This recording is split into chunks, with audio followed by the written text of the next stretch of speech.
നീ അവിടെ വന്നാല്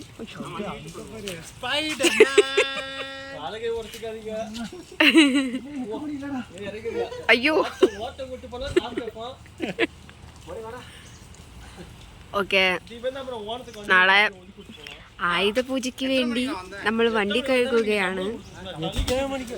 അയ്യോ, എല്ലാ വണ്ടിയും കഴുകുന്നുണ്ട്. വേറെ വണ്ടിയുണ്ട്. മണികണ്ഠ വണ്ടി കഴുകുന്നുണ്ട്. ഹായ് പറ മണികണ്ഠ. അനീഷ് ഹായ് പറ. അനീഷ് ഹായ് പറ. ഇടാ ഹായ് പറയടാ. ഹായ് പറ.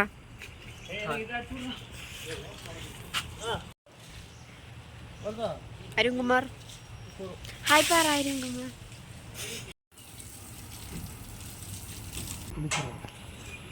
കുളിച്ചിരിച്ച്